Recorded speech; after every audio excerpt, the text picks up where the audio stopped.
Check, check, mic check. Pound for pound box channel. Hit that like button, hit that subscribe button, comment below, share, do all of that, man. It's your host F Merritt. I'm excited to be on here for a little bit.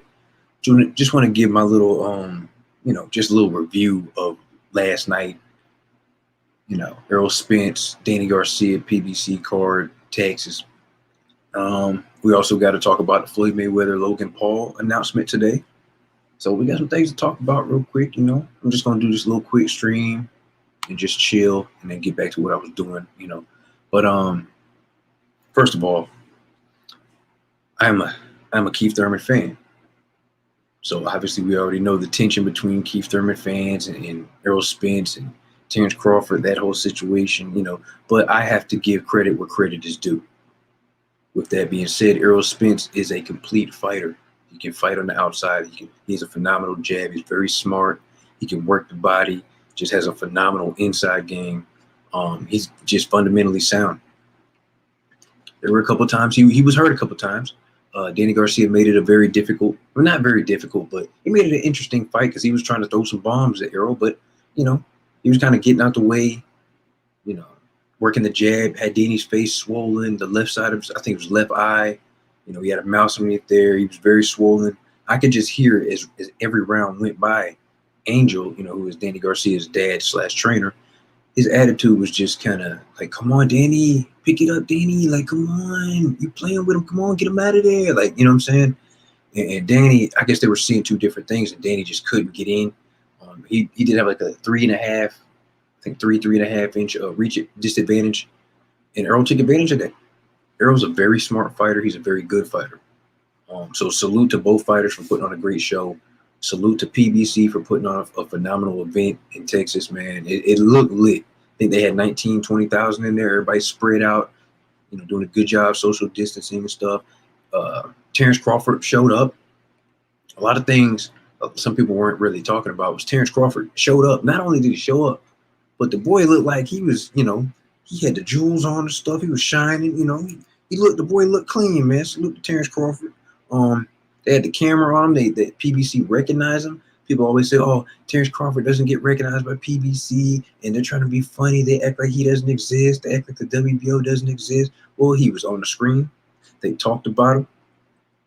Sean Porter was doing commentary, and I'm not sure the lady's name or whatever, but she asked him, like, what's going on with that situation? And Sean Porter said, hey, I'm the WBC mandatory, and also I didn't ask for this, but I'm the WBO mandatory for Terence Crawford's title. And they asked, which one would you like?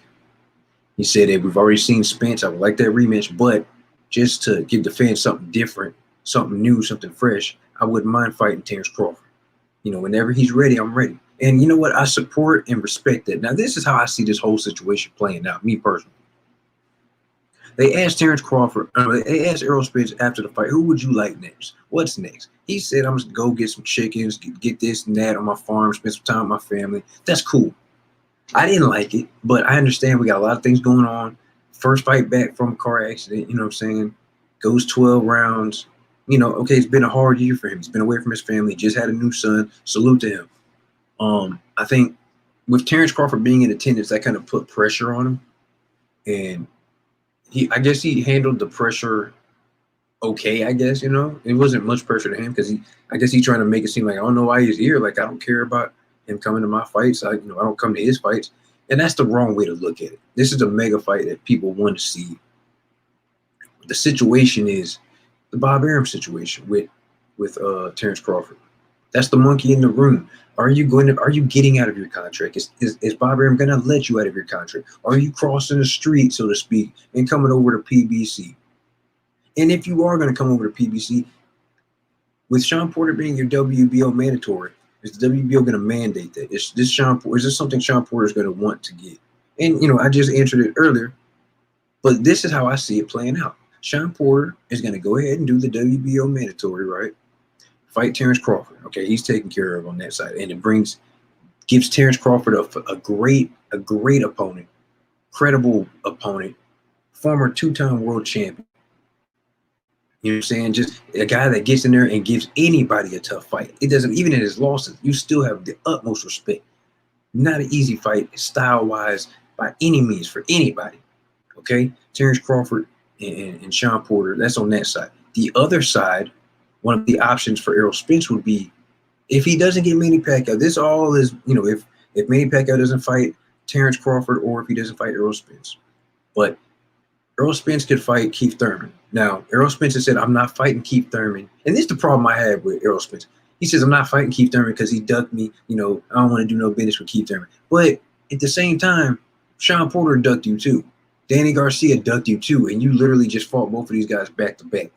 But you don't have no problem with them. That's the problem I have. But anyway, get back to this. Errol Spence, Keith Thurman, that's a possibility. According to Errol Spence, the fight's not going to happen. Now, I'm just looking at how he responded when they asked him who's next. In my mind, his IBF mandatory is going to be called. I'm not sure the ESPN guy, whatever, the guy that beat Luis Collazo, I believe. That's who's going to be fighting him. Now, for Errol Spence to say I'm a pay-per-view fighter, I don't see that fight being on pay-per-view. Every fight is not a pay-per-view fight. That fight should be on regular Fox unless you have a phenomenal undercard to justify making people pay $75. I recognize Errol Spence's star. I recognize him being a star. He's a complete fighter, and he has the utmost respect for me. I am a Keith Thurman fan. I shall say it again. I love the fight between Terence Crawford and Errol Spence. It's all about matchups. It's all about styles. I respect all of them. I think Keith Thurman has the best wheels. He has the best footwork as far as, sticking and moving. And it comes with power as well. Keith Thurman, his last fight was against Manny Pacquiao, split decision loss, got dropped early, started really winning rounds, figuring out how to fight Manny Pacquiao, using straight punches, staying in front of him, you know what I'm saying? Pushing him back, using his power, not doing no flashy stuff, sticking to the basics, right? Now, Manny Pacquiao is a southpaw. Errol Spence is a southpaw.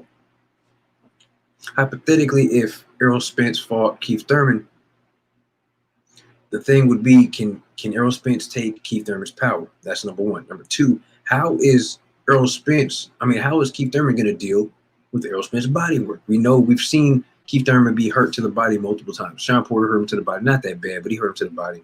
Collazo was the first one to really expose that. You know what I'm saying? But a lot of things, people always say, oh, he's weak to the body. But what happened after Collazo hurt him to the body? Collazo ended up quitting on a stool the next round. And Keith Thurman never went down. It's boxing, people. I understand y'all's hate for Keith Thurman. I understand y'all's hate for Bud. I understand y'all's hate for certain fighters because you're emotionally attached to the person that wants to fight them. I get it. But we got to be truthful in every aspect of this game. Keith Thurman's not a quitter. You can hurt him. He's going to come back and hurt you. He's going to finish the fight. He's not a quitter. None of these guys are quitters. That's it. None of these guys are quitters. These guys are warriors. Styles will make fights. And I understand. I get it. You love your fighter that much that you hate the other guy. I get it. Sometimes the other guy doesn't even do anything. It's just, oh, well, he's a threat to beat my guy, so I just hate him. I get it. That's sad, but I get it. But even me as a Keith Thurman fan, I can respect and recognize when Errol Spence he's a true champion. He came back the right way. He looked great out there. Now me looking at him, he didn't look great as far as draining himself, stuff like that. But he was out there. He handled everything. He was actually taking his time and breaking Danny Garcia down. Danny didn't really have that many answers for him. Really, he was kind of very flat-footed, trying to throw bombs. Was catching them a couple times, but not like he was supposed to. Getting hit with the jab a lot, and then Errol would mix it in, and then he was coming forward, putting pressure. Danny was just on the move. It was great, man. Errol showed everything. But what's gonna happen when Keith Thurman hits you? If that fight even happens, I honestly think that fight will happen. I mean, just you gotta think about this. What else? Who else can you fight? If Pacquiao don't fight you, if you don't want the Bud fight yet, because Bud, might be still under contract with Bob Arum, depending on, hopefully he can get out of contract. He's gonna be booked up with Sean Porter. You got two choices. You're doing your IBF mandatory or Keith Thurman. And if that fight doesn't happen, okay, Keith Thurman, go fight Ugas, get the WBA regular. Manny Pacquiao supposedly is going to be fighting Mikey Garcia, and then going to fight McGregor, and then the belt's going to become vacant, or whatever. Whatever. then you go ahead and beat Ugas. Then we're gonna have Errol Spence and Keith Thurman for undisputed, or they're gonna eventually cross paths. You feel what I'm saying?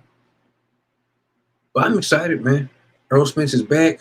He said he wants to come back in the summertime. I honestly think he should come back maybe uh, May, March. Nah, April, May, late April, early May. I think that's a good time. But I mean, in the meantime, who's Terence Crawford going to fight? I would like to see Sean Porter and Terence Crawford fight. That'd be a great fight, phenomenal matchup of styles. And what happens if Terence Crawford knocks out Sean Porter? Because I do believe Terence Crawford is on what, an 8-9 fight win streak, 8-9 fight knockout streak.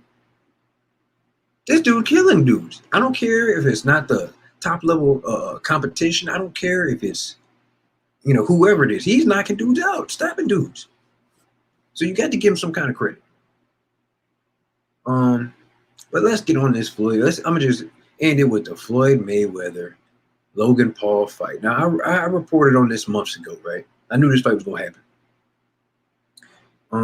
Floyd Mayweather has it on his Instagram. If you guys want to check it out, go check it out. You guys check out the video I just did before this stream.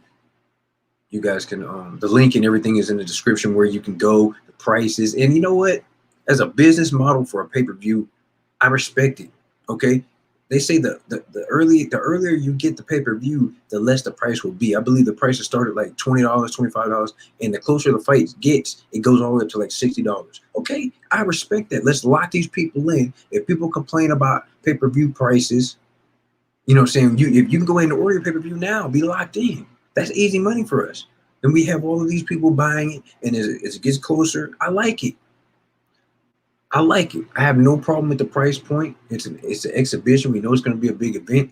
I'm not sure where the location of the fight is going to be happening. We know Mayweather just posted a video like the other day saying that he was going to be fighting at the Tokyo Dome or something in Japan. So maybe this fight does happen in Japan. Gervonta Davis got on Twitter, said he wants to be on the undercard, and that would be great for him to get on the undercard. That's worldwide exposure.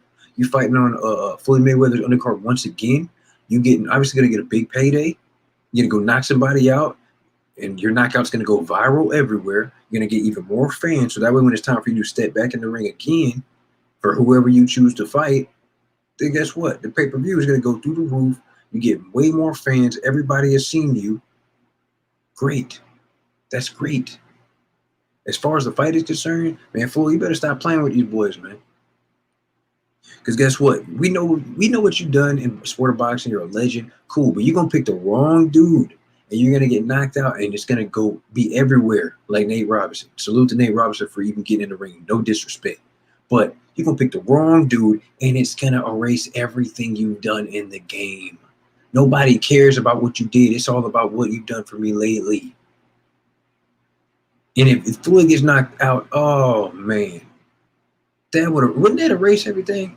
Honestly, wouldn't that erase everything?